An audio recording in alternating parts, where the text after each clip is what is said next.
In this week's video, I will be making a 1960s wiggle dress with the original simplicity pattern from 1960 something. I don't know exactly the date, but I'll be using 3084 in view 2, a size 16, which is too big for me, so I won't be able to wear it. But I will be using some sewing scissors, some pattern scissors, a rotary cutter, and a mat. And I'll also be using a zipper, not a green one, but a blue one, some pins, and a needle. And I didn't have any perfectly matching thread, so I'll be using the closest thing that I have. And then I'll be using this very pretty royal blue, thick floral cotton fabric that was given to me. So on this pattern, there are 8 darts total, 2 on the back waistline, 2 on the front waistline, 2 on the front side seams, and then 2 on the back neckline. I sewed all of these at one time, but when you look at the pattern instructions, it tells you to do the front and then move on to the back later. But I like to do them all at once because I can just get them all done and it's much, much better. Using a 1960s sewing pattern allows you to recreate the original vintage charm and style of that era. These designs often feature unique silhouettes and details that are characteristic of the 1960s fashion.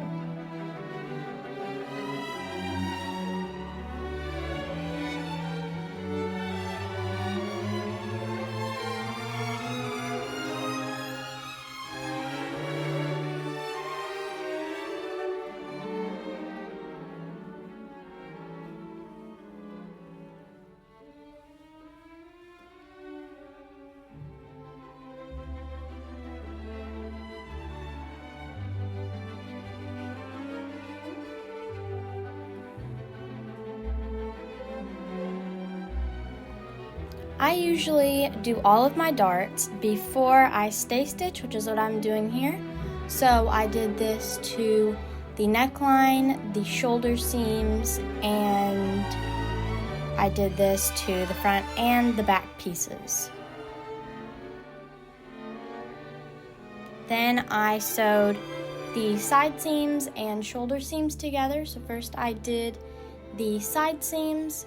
I made sure that everything was aligned, everything was pinned in place, because the last thing you want when you are putting in those armholes is seeing that you got your seam allowance wrong or something like that.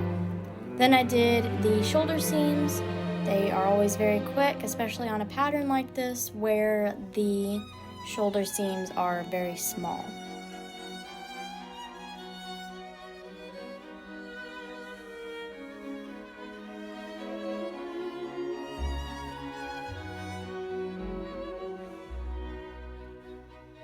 The neck facing in this pattern is made up of 3 pieces.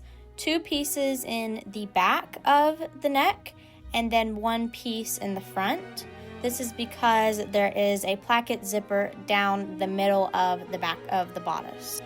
Mid-century fashion spanning from the 1940s to the 1960s saw significant changes in clothing construction techniques, including the use of neckline facings to achieve clean, polished finishes. Neckline facings were essential in creating the structured and elegant silhouettes that defined mid-century fashion. They helped maintain the shape and integrity of the garment's neckline.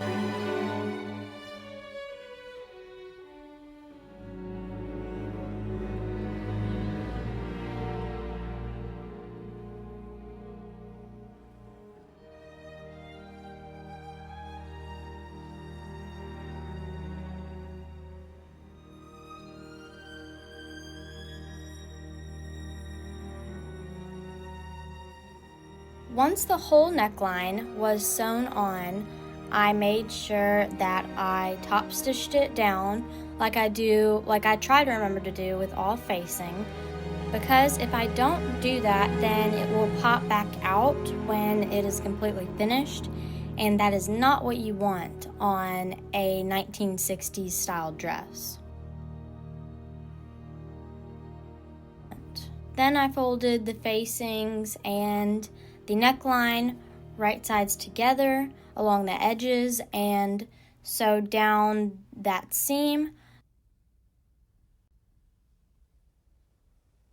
The next step was already to start on the skirt. I will go back to the sleeves later on, but the first step is to baste the pleat. So this pattern has one center front piece, and there are 2 pleats on each side, so 4 pleats total, and I love the way they turned out. After this, I went over it with some stay stitching because it's crucial for preventing fabric from stretching out of shape over time, especially along curved or bias edges. This ensures that the garment maintains its intended fit and structure. Now I sewed in the back darts. The back of the skirt has 2 panels, so I did 2 darts on each panel, and I should have done them when I was doing the other darts at the beginning, but I forgot about them and I didn't know that I needed to do them, so I ended up just doing them while I was making the skirt.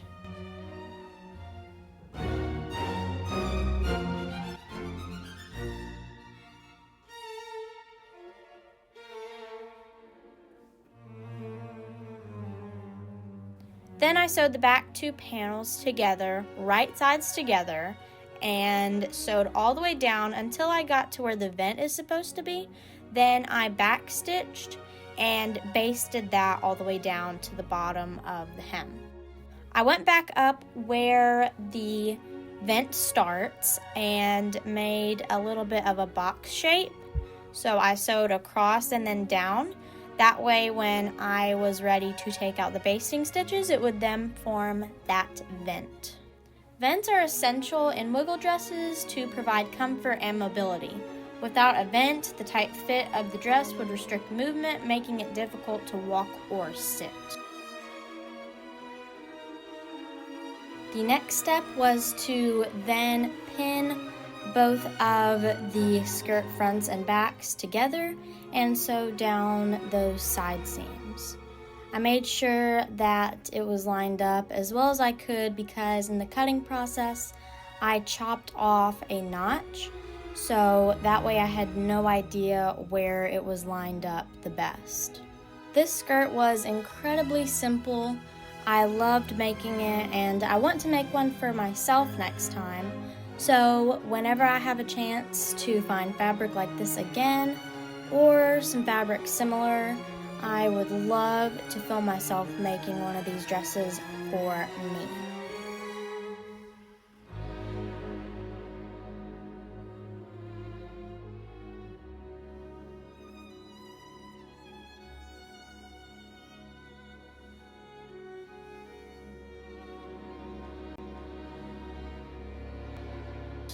The next step was to pin the bodice to the skirt and just sew down that seam and fold over the edge. I did a flat fell seam on this waistline just to make sure that those edges were nice and concealed and it didn't fray or rip or do anything of that sort.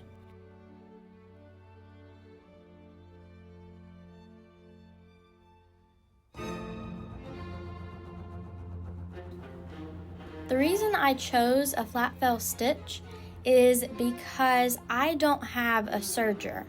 So I have been trying out this flat fell seam and I find that I really like it on blouses and things like that. So I thought I'd try it on a waistline. It turned out really, really nice and I might use it in the near future. Now it was time to insert the zipper into the back. I use a placket closing on dresses like this, straight dresses, or shorts, or skirts, or pants, or anything like that. In 1960s patterns and the patterns before that, they never recommended invisible zippers because they weren't invented yet. So I chose to do a placket zipper on this dress to see what it was like because I've never done one on a dress before this one. This zipper took me so long to put in. I had to baste it down on both sides and then re-sew it with regular stitches. Then I ended up taking those stitches back out because I didn't like the way it looked, and then sewed it down all the way around again and found that I didn't like that either. So I basted it down a second time and then sewed it down a final time. So that ended up taking about a whole day to figure out which way and how I wanted the zipper seams to look.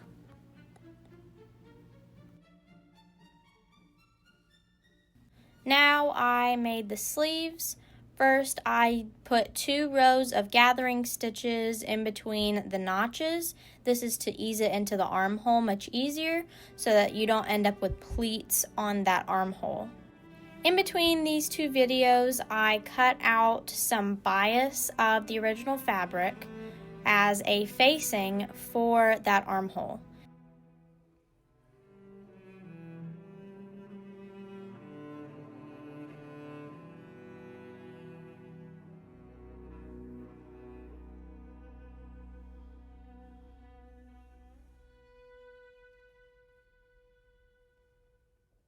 Then I took it and I sewed the edge out so that I could then unfold it and then top stitch it down so that it doesn't come back out. The patterns don't really say this, so I learned this over time that you always have to top stitch facings. I repeated this with the other sleeve. Then I sewed the underarm seam of those sleeves. Then I folded over the bias facing and pinned it down very, very meticulously so that it would look as perfect as possible. Then I folded under that top edge again and basted it down so that I could come back later and hand sew it down.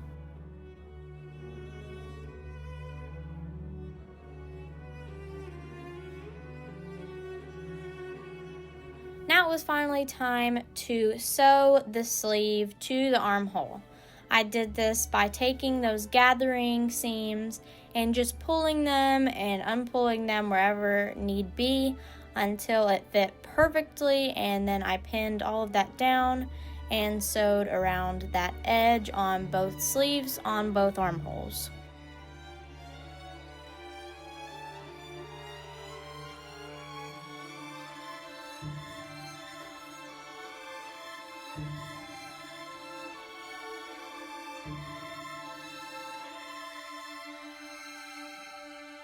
Now it was on to the most relaxing part of these projects, the hand sewing. First, I did the neckline facing, which I didn't baste this down before because I was afraid that it was going to leave marks where the basting was, but I don't think it would have. So it was just 10 times harder sewing it down and being able to line up the exact lengths of each part of the facing. Then I hemmed the sleeves of this bodice with the same type of stitch. For this, I always use a blind stitch, which I don't machine blind stitch, so I just take it and pick up the slightest strand of thread in the fabric. For this dress, I got some hem tape, which I've never used before, so I was happy to use it and see what it was like. And so after I sewed down the hem tape to one layer of the fabric, I ironed that seam allowance that I left under and then basted it down so that I could then later hand sew it down with the hand needle. All that was left to do now was sew in the hooks and the eyes on the top of the neckline and the back, but also that on later. Now it was on to the belt. Now I did say in the beginning that I messed it up. This is because after I sewed it all together and I hand sewed it, I made it look really nice. I took it over to put the buttonhole in, and guess what? I sewed the buttonhole in the wrong way. So the way you are supposed to do buttonholes is put them across, like horizontally, but I did it vertically. So when you do it that way, over time it'll stretch out and become wider and wider. So I had to discard the belt, and I was very sad.